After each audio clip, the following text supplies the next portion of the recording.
یہ گاؤں کے ہیں، بغیر محفل کے بھی بلائیے گا تو کھڑے ہو کر کے بول دیں گے. تو باہر کے مقررات ہم سے سن لیے ہیں اور ادھر ادھر آپ لوگ بیٹھے ہوئے تو اچھا نہیں لگ رہا ہے. تو کرسی آگے تھوڑا سا بڑھائیے اور آگے آ جائیے. آگے آئیے، نیند بھی ٹوٹ جائے گی. آگے آئیے. حامدا ومصليا ومسلما اما بعد اعوذ بالله من الشيطان الرجيم بسم الله الرحمن الرحيم انما يخشى الله من عباده العلماء صدق الله مولانا العظيم وبلغنا رسوله النبي الامين الكريم ونحن على ذلك لمن الشاهدين والشاكرين والحمد لله رب العالمين. محترم حضرات، پہلے ہی اعلان ہوا تھا کہ اس مجلس کو دو مناسبت ہے.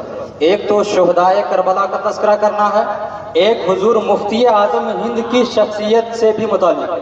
ان کا عرس کی تاریخ ہے تو حضور مفتی اعظم ہند کی شخصیت پہ بھی کچھ گفتگو ہونی چاہیے. ہونی چاہیے کہ نہیں؟ ہونی چاہیے. تو شہدائے کربلا کے تذکرے آپ نے سن لیے. حضور مفتی اعظم ہند کے اوپر چند منٹ بول کر کے رخصت ہوں گا. اور چونکہ شہدائے کربلا کے اوپر کچھ نہ کچھ بولنا ہے تو امام حسین کی شان میں ایک شعر پڑھتا ہوں. شاہ است حسین بادشاہ است حسین دی است حسین دی پناہ است حسین سر داد نداد دست در دست یزید حقا کے بنائے لا الہ است حسین. یہ شعر میں پڑھا ہوں. بتا دوں کہ آج سے پہلے میں یہ شعر کبھی نہیں پڑھا. آج سے پہلے یہ شعر میں کبھی نہیں پڑھا. کیوں نہیں پڑھا؟ چونکہ ایک جگہ اس شعر کے بارے میں علماء کرام کے درمیان ڈسکس ہو رہی تھی. میں چھوٹی جماعت میں تھا تو کچھ لوگوں نے کہا یہ شعر صحیح نہیں ہے، کچھ لوگوں نے کہا کہ یہ خواجہ غریب نواز کا شعر نہیں ہے. تو مجھ کو جب تک تحقیق نہیں ہوئی اس وقت تک میں اس واقعے کو، اس شعر کو نہیں پڑھا. اور آج میں پوری تحقیق کے ساتھ اس کو پڑھ رہا ہوں. اگر اجازت علماء کرام کی تحقیق بتا دوں، چونکہ علماء کرام کثرت سے اسے بیان کرتے ہیں، اس شعر کو پڑھتے ہیں، تو میں بتا دوں کہ یہ شعر کس کا ہے. یہ شعر شرعی طور سے صحیح ہے یا نہیں، چونکہ علماء کرام اس پہ اعتراض کرتے ہیں. حضور شارح بخاری نائب مفتی اعظم ہند، بہت بڑے عالم کا نام ہے. ہندوستان میں اس وقت ایسا کوئی فقیہ نہیں تھا، ان کو فقیہ اعظم ہند کہا جاتا تھا. اور بخاری شریف جو اصح الکتب بعد کتاب اللہ، بخاری شریف قرآن کے بعد دنیا کی سب سے بہتر کتاب ہے. اس کتاب کی انہوں نے شرح لکھی ہے، 1-2 جلد میں نہیں بلکہ 7 جلدوں میں انہوں نے ضخیم شرح لکھی. شارح بخاری مفتی شریف الحق امجدی علیہ رحمہ سے سوال ہوا اس شعر کے بعد. حوالہ نوٹ کر لیجئے، حوالہ نوٹ کر لیجئے. فتاوی شارح بخاری جلد 2، حوالہ نوٹ کر لیجئے، کام ہے. فتاوی شارح بخاری جلد 2، کتاب العقائد، عقائد متعلق اولیاء کرام. صفحہ نمبر بتاتا ہوں، صفحہ نمبر 204-5. صفحہ نمبر 204-5. کتاب کہاں سے چھپی ہے؟ دائرۃ البرکات گھوسی سے. اس میں حضور شارح بخاری فرماتے ہیں کہ حضور خواجہ غریب نواز خواجہ معین الدین چشتی علیہ رحمہ کی کتابوں کا بکثرت میں نے مطالعہ کیا، ان کی تمام کتابیں چھان دی، لیکن کہیں مجھ کو یہ شعر ان کی زبان میں نہیں ملا. اس لیے ان کی تحقیق یہ ہے کہ یہ شعر خواجہ غریب نواز کا نہیں. بے شک لوگ خواجہ غریب نواز کے نام سے اس شعر کو پڑھتے ہیں، تو یہ شعر حضور خواجہ غریب نواز کے نام سے آپ آج کے دن سے نہیں پڑھیں گے. شعر کسی عالم سنی کا ہے، اور کچھ لوگ اس شعر کے آخری مصرے پر اعتراض کرتے ہیں کہ یہ شرعی اعتبار سے صحیح نہیں ہے. تو اس کی وضاحت بھی کر دوں گا کہ شعر صحیح ہے، لیکن شعر کس کا ہے یہ تحقیق نہیں ہے. تو بغیر کسی کا نام لیے آپ اس شعر کو پڑھیں گے اور شعر درست ہے. اعتراض کیا ہے اعتراض بھی بتاؤں گا، اس کا جواب بھی دوں گا، اس کے بعد رخصت دوں گا. اور یہ شعر حضور خواجہ غریب نواز کا نہیں ہے. اس پر ایک اور دلیل سنیے. فتاوی مرکز تربیت افتاء، فتاوی مرکز تربیت افتاء جلد 2، صفحہ 623، صفحہ 623 پر بھی آپ کو مل جائے گا. فتاوی مرکز تربیت افتاء جلد 2، صفحہ 623. یہ کتاب کہاں سے چھپی ہے؟ فقیہ ملت اکیڈمی اوجھا گنج. اس شعر کا ترجمہ کیا ہے اور غلط کیوں ہے اس کو میں بتاتا ہوں. شعر ہے شاہ است حسین بادشاہ است حسین. شاہ کا معنی بھی بادشاہ اور بادشاہ کا معنی بادشاہ. تو امام حسین شاہ یعنی بادشاہ ہے، بالکل درست ہے، بادشاہ ہے نا، بادشاہ ہے. ارے ان کے بارے میں حضور نے فرمایا ان الحسن والحسین سیدہ شباب اہل جنہ، حسن اور حسین یہ جنتی نوجوانوں کے سردار ہیں. تو بادشاہ کیسے نہیں ہوگی؟ تو بادشاہ ہے. دی است حسین دی پناہ است حسین، دین ہے، چلتا پھرتا دین ہے امام حسین، یہ بھی کہنا درست ہے. دین پناہ ہے، یہ بھی کہنا درست ہے. اس کے بعد جو شعر ہے سرداد نداد دست در دست یزید. امام حسین جو کربلا میں شہید ہوئے تو کیوں شہید ہوئے؟ امام حسین سے مطالبہ ہو رہا تھا کہ آپ یزید کے ہاتھ پر بیعت کر لیں، آپ یزید کو حاکم وقت مان لیں، امیر المومنین مان لیں. یزید فاسق تھا، فاجر تھا. امام حسین نے ان کے ہاتھ پر بیعت نہیں کی، اپنا ہاتھ اس کے ہاتھ میں نہیں دیا. سر داد، لیکن گردن کٹا دیا، ہاتھ نہیں دیا. تو سر داد، سر تو دے دیے، نداد دست مانے ہاتھ، نداد دست در دست یزید، اپنا ہاتھ یزید کے ہاتھ میں نہ دیا، اپنا ہاتھ یزید کے ہاتھ میں نہ دے کر اس پہ بیعت نہ کر کے امام حسین کیا ثابت ہوئے؟ حقہ کے بنائے لا الہ اس حسین. حضور سعدیہ زماں بیٹھے ہوئے. ہمارے گاؤں کی ایک ایسی شخصیت ہے جن کو سعدیہ زماں کہا جاتا ہے. سعدیہ زماں کا مطلب یہ ہوا کہ اس زمانے کے فارسی میں سب سے ماہر عالم کا نام سعدیہ زماں، علامہ جابر الدین صاحب. سبحان اللہ. تو یہ آخری مصرع اسی پہ اعتراض ہے، حقہ کے بنائے لا الہ اس حسین. اس کا ترجمہ کیا ہے، مفہوم کیا ہے، جو مفتیان کرام نے محققین اعظام نے بتایا ہے. یہاں تک کہ کلمہ طیبہ کے حق کی بنیاد امام حسین بن گئے. کلمہ طیبہ کے حق ہونے کی بنیاد ایک یہ بھی ہے کہ کسی فاجر کے ہاتھ پر بیعت نہ کی جائے. تو امام حسین یزید کے ہاتھ پر بیعت نہ کر کے یہ ثابت کر دیے کہ کلمہ طیبہ حق ہے، اور اس کے حقانیت کی بنیاد امام حسین بن گئے. سبحان اللہ سبحان اللہ. یہی پہ اعتراض ہوتا ہے، یہ آخری مصرع اسی پہ اعتراض ہے. حقہ کے بنائے لا الہ اس حسین، یہ صرف لا الہ ہے، صرف لا الہ. علماء کرام فرماتے ہیں کہ صرف لا الہ کہنا یہ کفر ہے. ہمارا عقیدہ یہ ہے کہ دنیا میں ایک معبود ہے کہ نہیں؟ اللہ تبارک و تعالیٰ ہے. اور لا الہ کا مطلب ہوتا ہے کہ دنیا میں کوئی معبود نہیں. تو یہ کفر ہے. تو اس شعر میں کفر ہے، اس لیے یہ شعر درست نہیں. اور دوسری بات یہ کہتے ہیں کہ امام حسین لا الہ کی بنیاد کیسے ہو؟ لا الہ کی بنیاد نہیں، لا الہ الا کی حقانیت کی بنیاد ہے، اس کے حق ہونے کی بنیاد ہے. لا الہ کی بنیاد نہیں بلکہ اس کے حق ہونے کی بنیاد ہے. اور یہ اعتراض کہ لا الہ الا، لا الہ صرف لا الہ الا اللہ کہہ دیجیے تو معاملہ ختم. کوئی معبود، لا الہ کا مطلب، لا الہ الا اللہ کا مطلب ہوا کہ کوئی معبود نہیں ہے سوائے اللہ، یعنی صرف اور صرف اللہ معبود. صرف لا الہ کا مطلب ہوتا ہے کہ دنیا میں کوئی معبود نہیں، جبکہ دنیا میں ایک معبود ہے. تو بظاہر یہ کلمہ کفر ہے. تو اس کا کیا حکم ہوگا؟ تو محققین اعظام نے، مفتیان اعظام نے یہ فرمایا ہے کہ یہاں پر لا الہ سے مراد صرف لا الہ نہیں ہے بلکہ پورا کلمہ طیبہ مراد ہے. لیکن ضرورت شعری کی وجہ سے، وزن شعری کی وجہ سے پورا کلمہ نہیں کہا گیا. پورا کلمہ کہتے تو شعر کا وزن سلامت نہیں رہتا. مراد کیا ہے؟ پورا کلمہ طیبہ ہے، یعنی لا الہ الا اللہ محمد رسول اللہ. اس کے حقانیت کی بنیاد امام حسین رضی اللہ تعالیٰ عنہ. بے شک، سبحان اللہ سبحان اللہ. اور ایسے ہی نہیں، فتاوی بزازیہ حوالہ نوٹ کیجیے. فتاوی بزازیہ جلد 7 النوع الحادی العشر فیما یکون ختم، اس کے اندر یہ عبارت موجود ہے. کیا ہے؟ من قال لا الہ، من قال لا الہ واراد ان یقول الا اللہ ولم يتكلم لا يكفر لأنه معتقد للإيمان وإذا لم يخطر بباله إلا صراط وأراد النفي فقط فهو كافر. کیا مطلب یہ ہے کہ اگر کوئی شخص صرف لا الہ کہے اور اس کا ارادہ یہ ہو کہ میں الا اللہ کہوں گا لیکن الا اللہ کہا نہیں، لیکن دل میں ارادہ ہے، تو فقہ فرماتے ہیں وہ کافر نہیں ہوگا. چونکہ اس کا عقیدہ یہ ہے کہ میں پورا کلمہ کہوں گا تو وہ مومن ہے، وہ ایمان کا اعتقاد رکھتا ہے. ہے وَإِذَا لَمْ يَخْطُرْ بِبَالِهِ، لیکن اس کے دل میں یہ ارادہ نہ ہو کہ میں الا اللہ بھی نہیں کہوں گا، صرف لا الہ کہتا ہوں اور صرف نفی محض، صرف الہ کی نفی کر دے کہ دنیا میں کوئی معبود نہیں ہے، تو اس صورت میں وہ کافر ہوگا۔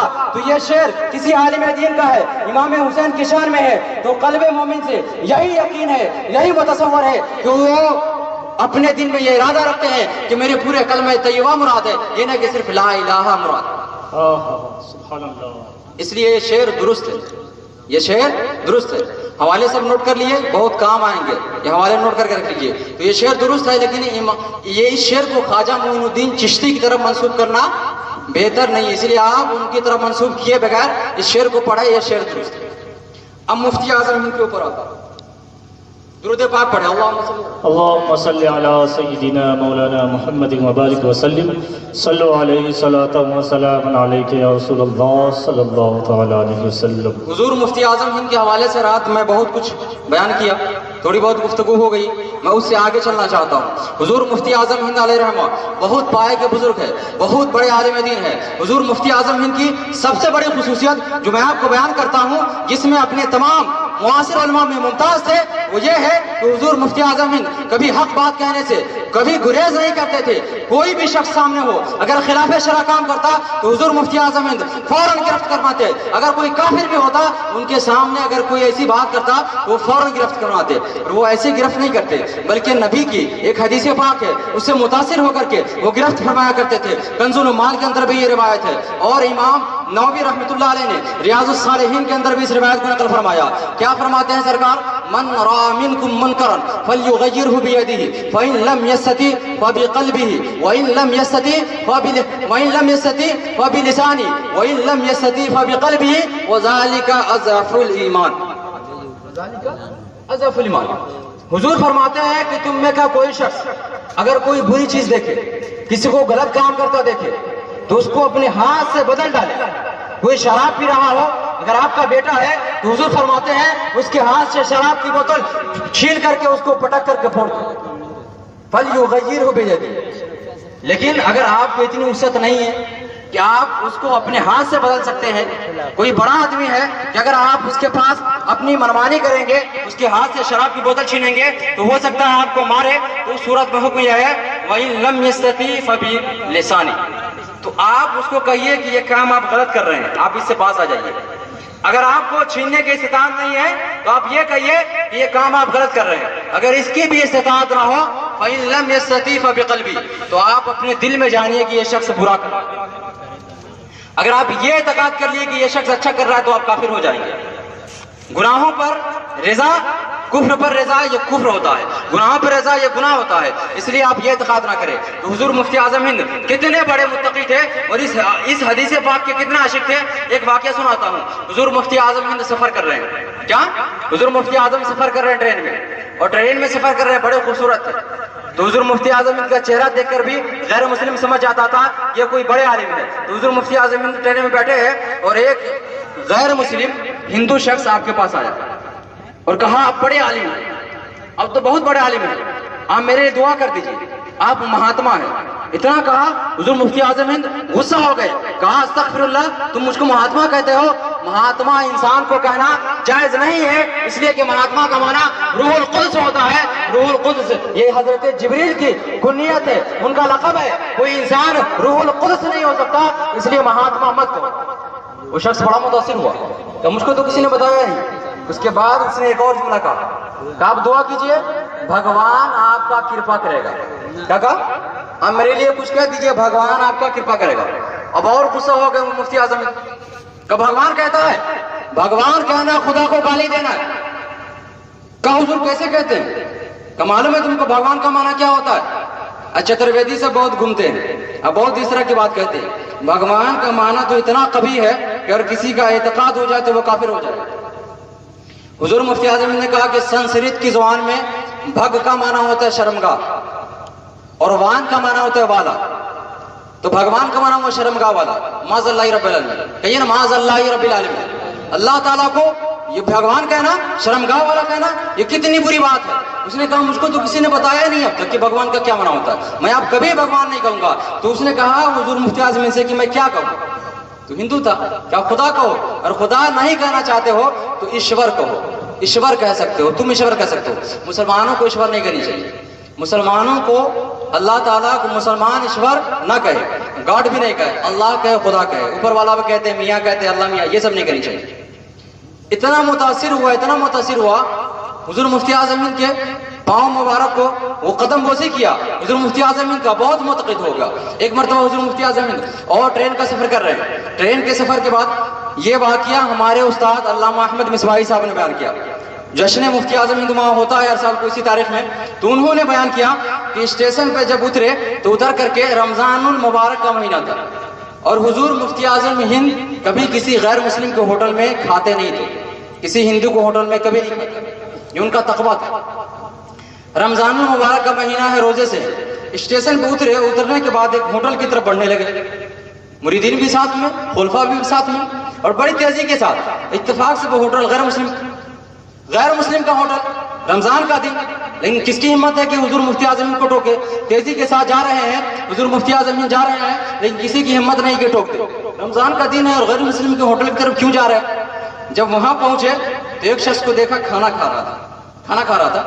حضور مفتی اعظم ہند بڑے زور سے کہا، ابے انسان، تو کیسا آدمی ہے، بائیں ہاتھ سے کھاتا ہے، دائیں ہاتھ سے کھا،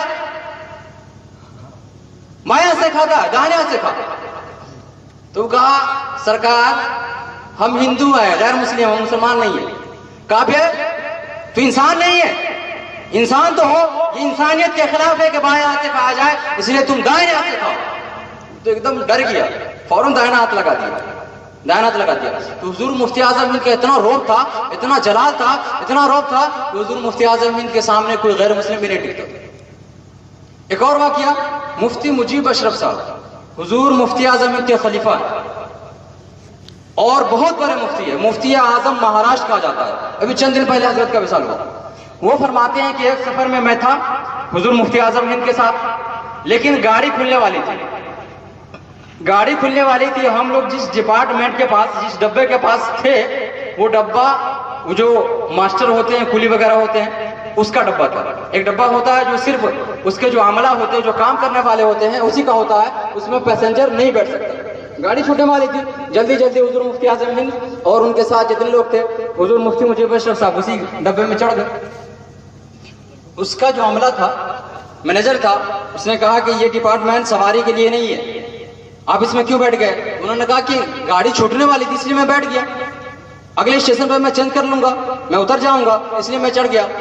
اس کے بعد حضور مفتی اعظم ہند سے وہ اتنا متاثر ہوا کہ بیٹھنے کی جگہ دے دی، حضور مفتی اعظم ہند بیٹھ گئے۔ اس کے بعد وہ جو مینیجر تھے، کام کرنے والے تھے، آپس میں گفتگو کرنے لگے۔ حضور مفتی اعظم ہند بیٹھے ہیں اور بھی علماء بیٹھے ہوئے ہیں، وہ گفتگو کرتے کرتے حضرت عیسیٰ علیہ السلام، حضرت مریم، دونوں کی شان میں گستاخی کی، دونوں کو برا بھلا کہا۔ حضور مفتی اعظم ہند سن رہے تھے، حضور مفتی اعظم ہند اتفاق سے وہاں چھڑی رکھی تھی، ایک دم غصے میں حضور مفتی اعظم چھڑی لے کے کھڑے ہو گئے، دیکھ کے تو وہ گھبرا گیا، کہا بدتمیز کیا بکتا ہے؟ کہا حضور آپ اتنا غصہ کیوں ہو گئے؟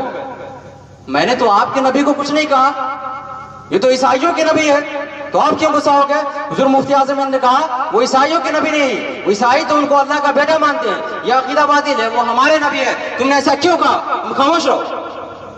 وہ شخص فرماتے مفتی مجیب شخص کی وہ پاؤں پھیلا کے بیٹھا تھا، ایسی ڈانٹ ماری حضور مفتی اعظم ہند نے، ایسا ڈانٹا وہ پاؤں سمیٹ کر کے بیٹھ گیا، کہا اب میں کچھ نہیں بولوں گا۔